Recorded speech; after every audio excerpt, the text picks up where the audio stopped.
క్రీస్తు శకం 1949 నవంబర్ 20వ తారీఖున దేవుడు తన కుమారుడైన పొట్నూరి దేవసుందర్రావును ఈ భూమిపైకి పంపించాడు.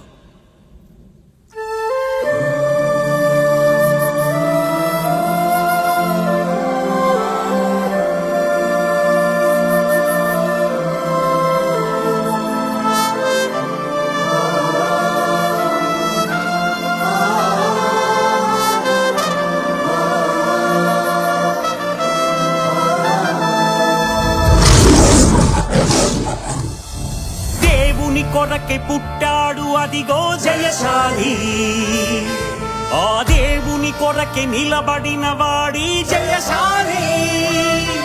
భయమెరుగక నిలిచెను వీరుడిగా ఈ జయశాలి, వెనుదిరుగక నిలిచి గెలిచినాడదిగో జయశాలి.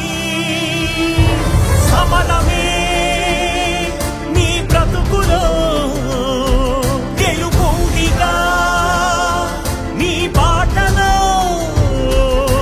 శౌర్యమే నీ మాటలో, సాహసమేగా నీ శ్వాసలో.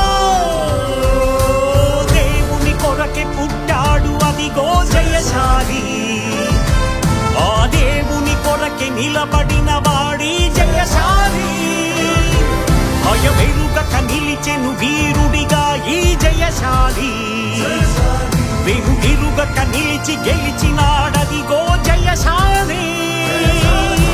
క్రైస్తవ్యం ఒక మతమని మగాడెవడైనా ఉంటే అది బైబిల్లో చూపిస్తే మీ కాళ్ళ కింద దూరిపోతారా. It is a universal challenge. కొత్త నిబంధనలో ఎక్కడైనా క్రీస్తు వచ్చిన తరువాత ఆయన గాని అపోస్తలుడు గాని శిష్యులు గాని సంఘము గాని గెంతినట్టుగా ఒక్క రెఫరెన్స్ నాకు చూపించండి, మీ కాళ్ళ కింద దూరిపోతారు.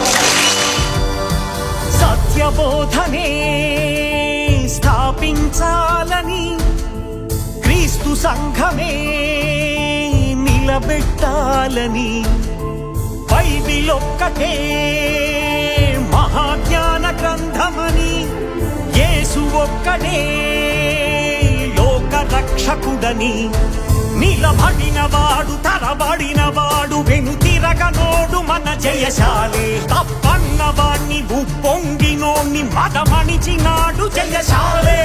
తనలోని ఆ దైవ జ్ఞానమే క్రీస్తు విరోధికి ప్రళయమే, నిర్మించినాడు ఒక సైన్యమే కన్నుతుంది ప్రవాహమే. విశ్వ విజ్ఞాన సార్వభౌముడిగా నిలిపినది దైవమే. దేవుని కొరకు పుట్టాడు అదిగో జయశాలి, ఆ దేవుని కొరకే నిలబడిన వాడి జయశాలి.